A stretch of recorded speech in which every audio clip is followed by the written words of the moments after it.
भी एक किलकारी यही। इसी पावन धरा पर अवतरण हुआ था एक दिव्य पुरुष का,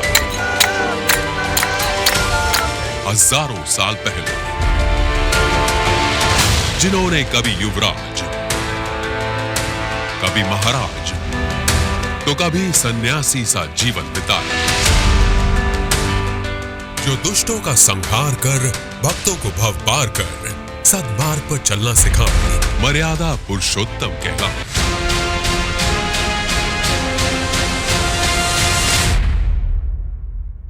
ऐसे महापुरुष की जन्मभूमि जो अतीत के अंधेरों में खोती चली गई,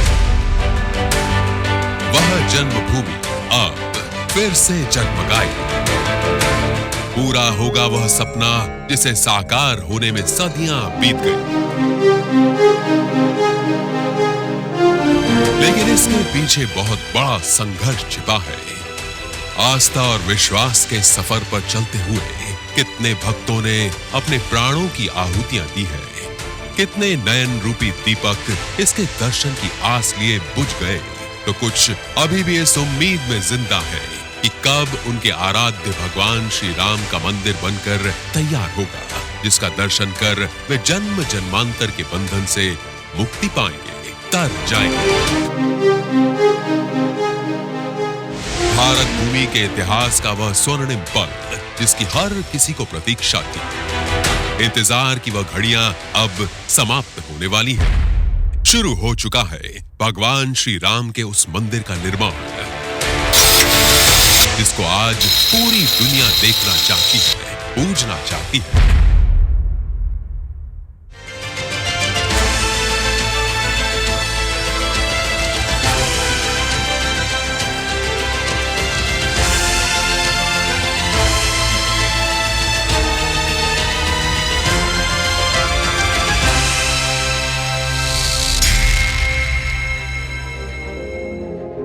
जानेंगे क्या है विशेषताएं अयोध्या में बन रहे मर्यादा पुरुषोत्तम के भव्य मंदिर की।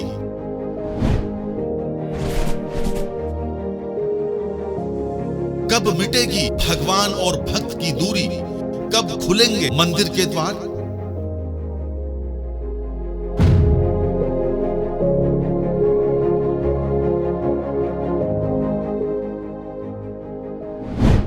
हम जानेंगे सारी बातें मंदिर निर्माण समिति के अध्यक्ष श्री नृपेंद्र मिश्र से।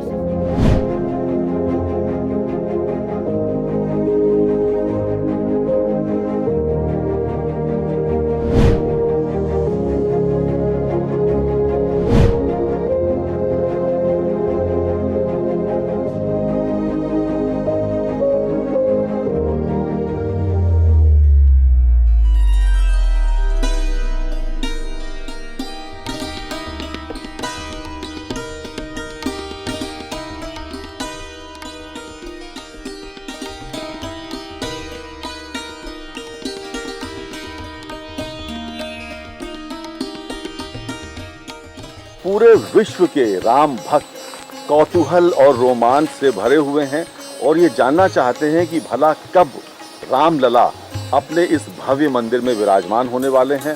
और इस प्रश्न का उत्तर श्री नृपेंद्र मिश्र से बेहतर कौन दे सकता है, जो श्री राम मंदिर निर्माण समिति के अध्यक्ष हैं।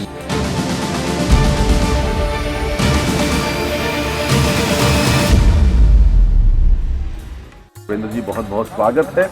कृपया बताएं कि रामलला कब विराजमान होने वाले हैं। ये मंदिर पूर्ण होगा 3 चरण में। पहला चरण 30 दिसंबर 2023 है, जब भगवान गर्भगृह में स्थापित हो जाएंगे। और यदि सब कुछ सही ढंग से अनुमान से चला तो श्रद्धालुओं को दर्शन करने की अनुमति यहाँ मिल जाएगी। तो वो जो आज वर्तमान में टेम्परेरी है वो से हटकर यहाँ। दूसरा चरण है 30 दिसंबर 2024, जब मंदिर का फर्स्ट और सेकंड फ्लोर भी पूरा हो जाएगा। और यह कहा जा सकता है कि कार्विंग को छोड़ करके बाकी कार्य पूर्ण हो जाएगा। और तीसरा और एक तरीके से अंतिम चरण, यद्यपि इस प्रकार के कार्यों में अंतिम नहीं होता, छोटे मोटे कार्विंग होती रहती है, लेकिन एक फाइनल शेप 2025 में जिसमें जो 71 एकड़ ज़मीन है वो शुरू में तो 67 एकड़ मिली थी, फिर कुछ यहाँ प्राप्त हुई, तो उसको लेकर के तो वो 2025 में हुई। 5 अगस्त 2020 को माननीय प्रधानमंत्री जी, महोदय ने जी, शिलान्यास जी, किया था, जी। उसके बाद से प्रारंभ हुआ। और अब जो बना रहे हैं मंदिर, जो आपके देखरेख में बन रहा है, तो कहते हैं 1000 वर्षों तक ये हिलेगा नहीं अपनी जगह से। इसका भव्य और आकर्षक रूप यूं ही बना रहेगा। तो 1000 वर्षों तक मंदिर यूं ही बना रहे, ये कैसे सुनिश्चित कर रहे हैं आप और आपकी टीम? ये एक चुनौती थी, हमारे इंजीनियर लोगों को भी चुनौती थी। वो पहला प्रश्न तो कहते थे, भाई ये हमारे पास कोई मापदंड ही नहीं है, इंजीनियरिंग शेड्यूल स्पेसिफिकेशन के नहीं है, तो हम ये कैसे कहेंगे 1000 होगा। तो फिर थोड़ा अध्ययन किया गया, पुराने मंदिरों को देखा गया, लेकिन कुछ चीज़ें जो कि भावनाओं से जुड़ी थी, साधु संतों से जुड़ी थी, अयोध्या वासियों से जुड़ी थी, वो ये थी, इसमें किसी प्रकार का लोहा इस्तेमाल नहीं होगा। क्यों नहीं होगा? क्योंकि उन्हें मालूम था कि लोहे का जीवन 94 साल होता है। दूसरा उन्होंने कहा कि ये लोहा से मिला करके और सीमेंट से मिला करके जो आरसीसी होता है वो नहीं होगा, वो भी इसी प्रकार होगा। तीसरा उन्होंने यह कहा कि फाउंडेशन में पाइल फाउंडेशन नहीं हो। तो ये एक चुनौती हुई आईआईटी चेन्नई को, सब लोग आश्चर्य हो गए कि पाइल फाउंडेशन तो आज पूरी दुनिया में निर्माण होता है। तो उन्होंने कहा नहीं, भावनाएं जो फिल्टर होके आई उसमें ये था, आप सॉइल को टेस्ट करिए, सॉइल अगर रबल है तो हटाइए। और ये बात मैं आपको विशेष रूप से बताना चाहता हूँ, आप तो आज देख रहे हैं इसकी भव्यता कि कहाँ से कहाँ तक है। इसको जब खोदा गया तो करीब करीब 15 मीटर 3 मंजिल इमारत 3 मंजिल इमारत तक की जमीन की जो सॉइल थी वो हटा दी गई। ये सारा कुआं दिखता था जो लोग आए थे, और उसमें फिर वो सॉइल तो यहाँ से हटा, बिल्कुल पहाड़ बन गया था, और उसमें फिर इंजीनियर्ड सॉइल जो IIT Chennai, central building research institute Roorkee, IIT Kanpur, इन लोगों ने मिलकर बताया कि ऐसे फार्मूलेशन से सॉइल बनाया जाए जिसकी गुणवत्ता 28 दिन में स्टोन हो जाए। तो जो फाउंडेशन 15 मीटर का फिर फिल हुआ, वो आप ये अनुमान कर सकते हैं कि वो एक तरीके से स्टोन फाउंडेशन। और मुझे याद पड़ता है बड़ा चैलेंज था, क्योंकि बारिश के पहले वो काम होना ज़रूरी था। जी। और इतने बड़े एरिया में बारिश के पहले, तो कैसे वो पूरा हो पाया? वो उस समय थोड़ा तो देखिए, विश तो नहीं करना चाहिए, लेकिन बारिश थोड़ी विलम्ब से हुई। कार्य दिन और रात हुआ।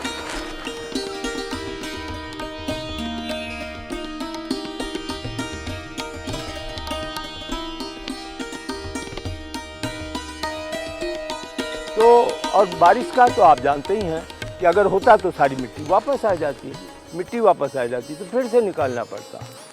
तो इसलिए ये बड़ा आवश्यक था कि जो फिलिंग हो और फिलिंग के साथ कॉम्पैक्शन हो, वह जो है वह पूरा हो जाए। वो पूरा हो गया।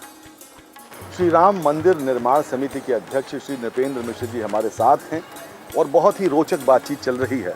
आपसे मैं जानना चाहूँगा नृपेंद्र जी की 17,000 ग्रेनाइट के ब्लॉक्स कर्नाटक से मंगाए जा रहे हैं, मंगाए गए हैं।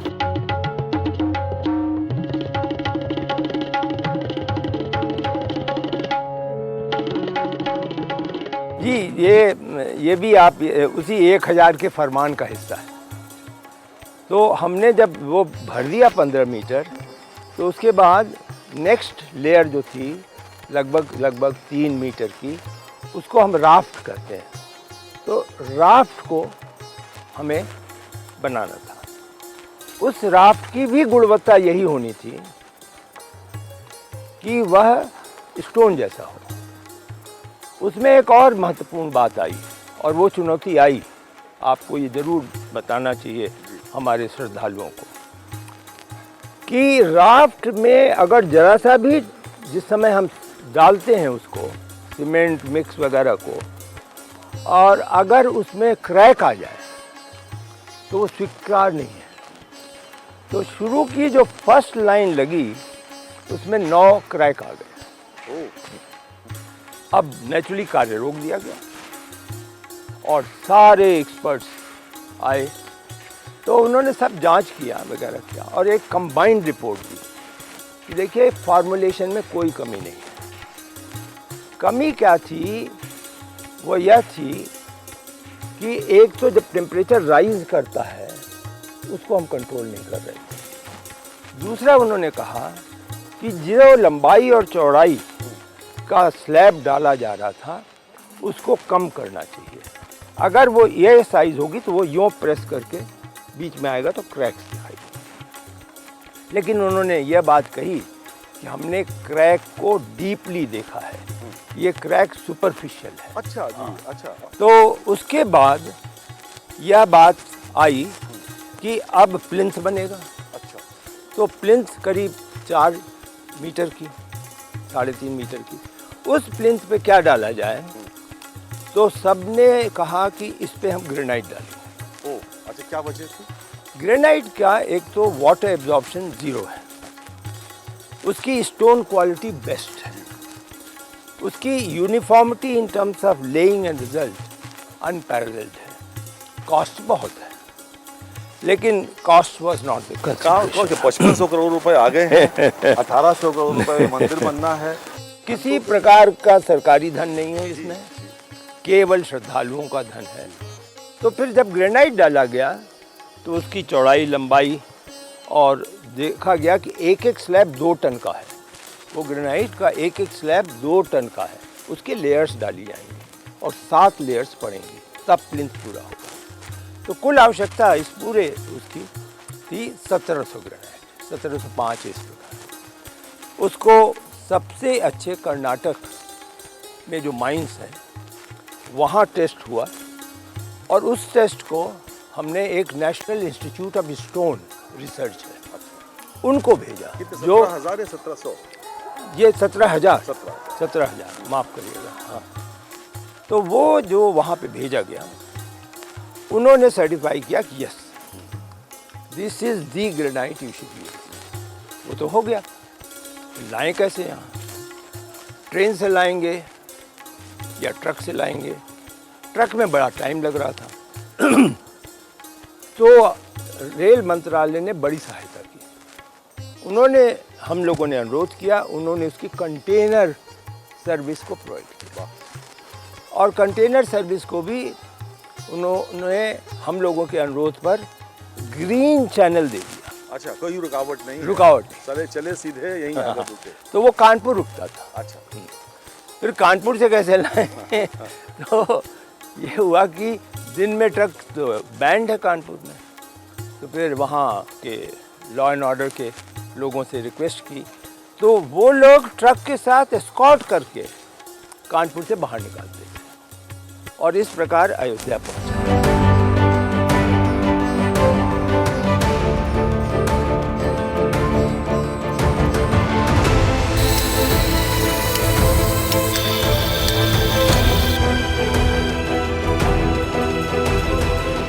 अयोध्या के कार सेवकपुरम में पिछले 30 वर्षों से पत्थर तराशे जा रहे हैं। क्या उनका प्रयोग हम मंदिर निर्माण में कर रहे हैं? हर स्टोन जो है वहाँ, उसको विशेष रूप से, क्योंकि इतने वर्षों से था, उसको केमिकल से सफाई की गई। फिर उस स्टोन को चेक किया गया कि इसका उपयोग कहाँ तक संभव है, कहाँ तक नहीं संभव है। उसमें भी जो नेशनल इंस्टीट्यूट स्टोन के लोग थे वो आए, उन्होंने देखा। आर्किटेक्ट ने विशेष रूप से देखा क्योंकि वो जुड़े हुए हैं 30 साल से, सोमपुरा परिवार। तो उन लोगों ने आज की परिस्थितियों में और आवश्यकताओं में लगभग 40% पत्थर का सही उपयोग पाया। अच्छा। तो वो तो आ गया यहाँ, और वो एक व्यवस्था होती है जिसमें RFID से की नंबरिंग हो जाती है, ये कहाँ जाएगा कहाँ जाएगा। जो बाकी है वह अलग छांट के रखा गया है। यदि संभव होगा तो उसके फिलर्स जो होते हैं उसमें उपयोग होगा, अन्यथा वो नहीं उपयोग होगा। इसी प्रकार जो कार सेवकों ने गांव-गांव से ईंट भेजे थे, जी बिल्कुल। लाखों की संख्या में ईंट थे, उसको भी नीचे डाल दिया गया। उनकी आस्था के अनुसार वो आज भगवान के मंदिर के हिस्से हैं। क्या बात। अच्छा, 5 अगस्त सन 2020 को माननीय प्रधानमंत्री जी ने शिलान्यास किया था इस मंदिर का, और उसके बाद कोविड 2 वर्षों तक कोविड ने पूरे दुनिया को परेशान किया। तो कोविड क्या मंदिर निर्माण की प्रगति पर कोई असर डाल पाया? आपका प्रश्न का सीधा जवाब ये है कि जी हाँ, हमारे निर्माण की गति और निर्माण के शेड्यूल पे बहुत बड़ा असर पड़ा। थोड़ा मनोबल पर पड़ा, मजदूर का आना कम हो गया, उसकी ढूंढ के लिए बड़ा परिश्रम करना पड़ा। लेकिन वो वही बात है, everything is okay if it ends well. बिल्कुल। तो हम आश्वस्त हैं कि दैविक कृपा से जो निर्माण हो रहा है वो आशाओं के अनुकूल, स्पेसिफिकेशन के अनुकूल और तिथियों के अनुकूल है। वाह, बहुत सुंदर। तो हम चलते हैं अब मंदिर के उस दिशा में जिसे गर्भगृह कहते हैं, और ये वो स्थान है जहाँ ये वही गर्भगृह है जो 4 बार मंदिर यहाँ पर टूटा और 5वीं बार ये मंदिर बन रहा है, भगवान श्री राम का मंदिर। और गर्भगृह उसी स्थान पर है जो पहले मंदिर का गर्भगृह था। तो अब उस दिशा की ओर ले चलते हैं आपको।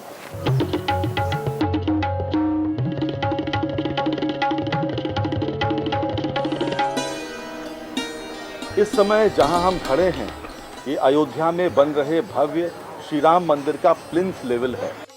हमारे पीछे आप देख रहे हैं गर्भगृह की पताका लहरा रही है, और इसके बाद से मंदिर का सुपर स्ट्रक्चर शुरू होगा।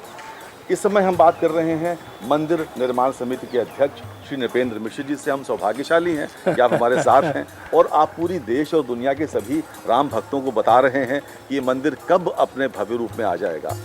अच्छा, जो एक्सकेवेशन हुए उस एक्सकेवेशन में बहुत आर्टिफैक्ट्स निकले हैं, तो वो आर्टिफैक्ट्स जो हैं, जो इस बात के द्योतक हैं कि यहाँ पर मंदिर था, राम भक्त ये जानना चाहते हैं, विश्व ये जानना चाहता है कि वो आर्टिफैक्ट्स में क्या क्या निकला। सामान्य रूप से आप यूँ सोच लें और जानकारी भी प्राप्त कर लें हमारे द्वारा कि जो आर्टिफैक्ट्स हैं वो अभी खुदाई के साथ साथ मिलते रहे। प्रारंभ में शिवलिंग मिला जिसकी लंबाई चौड़ाई एक तरीके से असंभव तो नहीं कहूँगा क्योंकि थी, लेकिन अद्भुत जरूर थी। बहुत से पूजा के जो थे स्वरूप वो मिले। वो आर्टिफैक्ट्स कुछ कमिश्नर साहब के यहाँ हैं, कुछ सुप्रीम कोर्ट ने लॉक करा दिया, वो वहाँ पर रखे हुए हैं, और जितने आर्टिफैक्ट्स हैं उनको देखने के लिए कोर्ट की अनुमति लेनी पड़ती है। तो जब ये मंदिर बन जाएगा और 67 एकड़ बाहर का क्षेत्र होगा जहाँ म्यूजियम भी बनेगा, जहाँ रामायण कालीन अनेक पात्रों के मंदिर भी बनेंगे, ये आर्टिफैक्ट्स क्या वहाँ प्रदर्शित किए जाएंगे? निश्चित म्यूजियम में प्रदर्शित किया जाएगा। केवल एक निर्णय अभी एक तरीके से विचाराधीन है। एक तो विकल्प यह है कि हम म्यूजियम इस 71 एकड़ में बनाएं। उसके कुछ बिंदु यह हैं कि यहाँ सुरक्षा ऐसी है कि वो सामान्य अध्ययन करने वाला व्यक्ति, एकेडमिक इंस्टीट्यूशन, इन लोगों को आने में बड़ी कठिनाई होगी। तो एक भगवत कृपा ही समझें, जब आप हाईवे से आते हैं लखनऊ से, तो एक सफ़ेद बिल्डिंग राइट साइड को दिखाई जाती है जो अंतर्राष्ट्रीय म्यूज़ियम के नाम से जानी जाती है। हम लोगों ने राज्य सरकार को ये अनुरोध कर दिया है कि अगर आप फ्री ऑफ इनकम्बरेंस यथावत एज इज़ वेयर इज़ हमको ट्रांसफ़र कर दें तो हम म्यूज़ियम वहाँ बनाएंगे, क्योंकि वहाँ पर लोगों को जाने की सुविधा होगी, एक्सेस बेटर होगा। दैट्स द वर्ड जी। अच्छा, ये जो गर्भगृह है हमारे पीछे ये है, इसके आसपास मंडप भी होंगे, तो कृपया बताएं आप कि नागर शैली में मंदिर बन रहा है, नागर शैली का चुनाव ही क्यों हुआ, नागर शैली की विशेषता क्या है, और जहाँ हम खड़े हैं इस स्थान के आसपास क्या बनने वाला है? नागर शैली की पुस्तक है, पूरी रिसर्च बुक है, और ये जो सोमपुरा परिवार के लोग हैं, इसमें जो वर्तमान जिससे आपका अभी परिचय है, इनके पिताजी और पिताजी के पिताजी, उन्होंने भी उसको लिखने में बड़ा योगदान किया, क्योंकि मंदिरों के निर्माण में जहाँ जहाँ नागर शैली थी उसका उन्होंने अध्ययन किया, आइए। जो कि निर्माण के लिए किस प्रकार के मंडप होंगे, किस प्रकार के पिलर होंगे, पिलर पे किस किस लेयर पे कौन कौन से भगवान होंगे, गर्भगृह के सामने प्रहरी कौन होगा, गर्भगृह के सामने गणेश जी और हनुमान जी का मूर्ति की स्थापना कैसे होगी। ये सारी चीज़ें नागर शैली में एक एक विवरण है। अच्छा। और वर्तमान में सोमपुरा जी का एक ही आग्रह है कि कृपा करके आप इसमें हमें समझौता करने के लिए नहीं कहें। ये हमारा कार्य है और हम निष्ठा से कर रहे हैं, इसको करने दें। तो नागर शैली तो चुनी ही गई इस कारण से, क्योंकि यह भी एक अनुमान था कि अयोध्या में वो सबसे ज़्यादा एक्सेप्टेबल होगी। अब एक चुनौती जो आपने सवाल नहीं पूछा लेकिन आपको बता दूं, वो यह है कि भगवान का स्वरूप क्या होगा। क्या वही जो भगवान वहाँ हैं वो आएंगे या कुछ और होगा? अगर वो आएंगे तो 19 फीट से देखेगा कैसे श्रद्धालु? तो इस समय बहुत बड़ा कार्य हमारे जो ट्रेजरर हैं, कोषाध्यक्ष स्वामी गोविंद देवगिरी जी, उनकी अध्यक्षता में हो रहा है कि वो भगवान तो आएंगे लेकिन एक दूसरी स्थापना होगी, प्राण प्रतिष्ठा होगी, जिसकी की आवश्यकता यह हो कि आंखें सम्मुख हों, जिससे कि आई टू आई कैच हो, उनके पद चिन्ह जो हैं वो सम्मुख हों, जिससे चरणों तक आप उनकी आस्था, अपनी आस्था वहाँ तक पहुँचा सकें, और लगभग 2.5 से 3 फीट का हो, इस प्रकार की चर्चा में है। कुल 8 एकड़ में फैले भगवान श्री राम के इस भव्य मंदिर का मुख्य भवन 57,400 स्क्वायर फीट में बनेगा। इसकी लंबाई 360 फीट और चौड़ाई 235 फीट होगी और इसमें मंदिर का शिखर 161 फीट ऊंचा होगा। यह शिखर गर्भगृह के ठीक ऊपर स्थित होगा। मंदिर में कुल 3 तल होंगे और तीनों तलों पर 366 स्तंभ होंगे।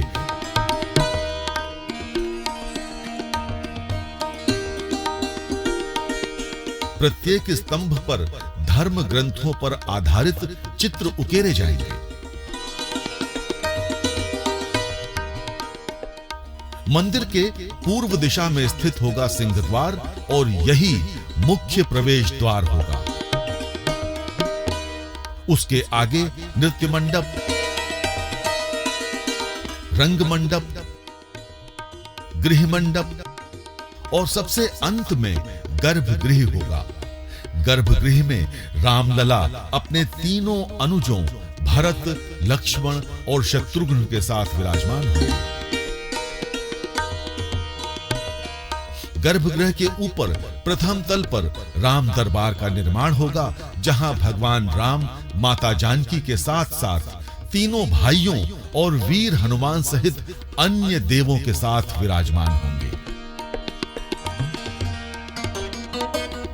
नागर शैली में बन रहे इस भव्य मंदिर को इस तरह डिजाइन किया गया है कि वो कम से कम 1000 वर्षों तक अक्षुण्ण बना रहे।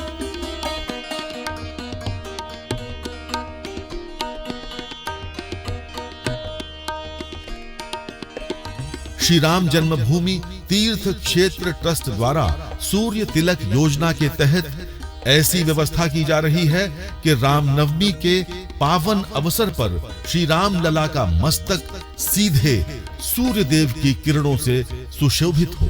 और अंत में मेरे मन में जो प्रश्न आ रहा है स्वाभाविक सा नृपेंद्र जी के लिए, वो ये कि देवरिया के बरहज के सामान्य ब्राह्मण परिवार में जन्म लेकर आपके जीवन की 8 दशकों की यात्रा के उत्तरार्ध में आप भगवान श्री राम के चरणों में हैं और आपके माध्यम से वो कार्य संपन्न हो रहा है जिसको सदियों तक विश्व देखेगा। तो क्या लगता है आपको, कैसा महसूस करते हैं आप, किसका आशीर्वाद है? आशीर्वाद तो दैविक है। पूरी तरीके से ये एक तरीके से आप मान करके चलें कि ये आशीर्वाद कहीं से आ रहा है, मुझको जिम्मा दिया गया है। एक मैं व्यक्तिगत बात बताऊंगा आपको, बहुत लोगों को पता नहीं होगा। वहाँ पर एक बाबा रहते थे, देवराहा बाबा। नदी के किनारे झोपड़ी के ऊपर लगभग 12 घंटे नदी में रहते थे, यौगिक अपनी प्रक्रिया कर। उनका मैं कभी कभी दर्शन करता था। तो उन्होंने मुझसे कम से कम 3-4 बार कहा कि बच्चा मंदिर जरूर बनेगा। ये मैं सन 70 की बात बता रहा हूँ। मंदिर बनेगा, तुम सब लोग इसमें रुचि रखना, और ये मैं देख पाऊँ या नहीं देख पाऊँ, लेकिन सारा विश्व इसको देखेगा। और मंदिर निर्माण का ये असंभव कार्य संभव हुआ है देश के माननीय प्रधानमंत्री श्री नरेंद्र मोदी जी के अथक प्रयासों से।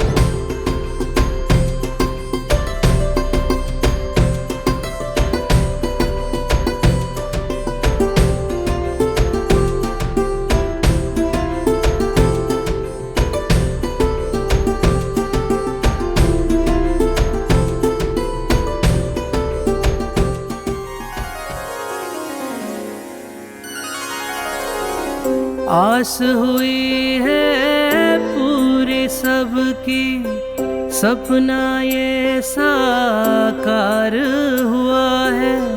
मानो प्रभु श्री रामचंद्र का, मानो प्रभु श्री रामचंद्र का जग में पुनः अवतार हुआ है।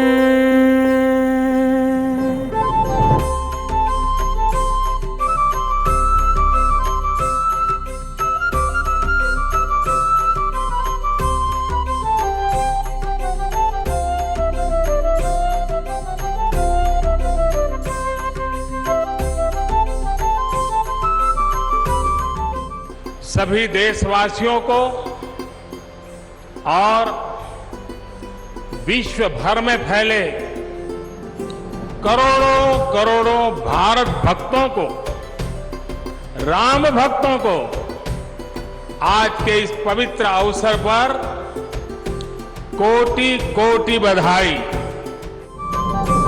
एक राज ऋषि, एक देव पुरुष ने अपना वचन निभाया है, और आना बड़ा स्वाभाविक भी था, क्योंकि राम काज किनु बिनु मोहि कहाँ बिसरा। जो किया हम सब से वादा था, जो किया हम सब से वादा था, वो पूरा करके दिखाया है। सदियों का इंतजार आज समाप्त हो रहा है। देखन को भगवान का मंदिर, व्याकुल ये संसार हुआ है।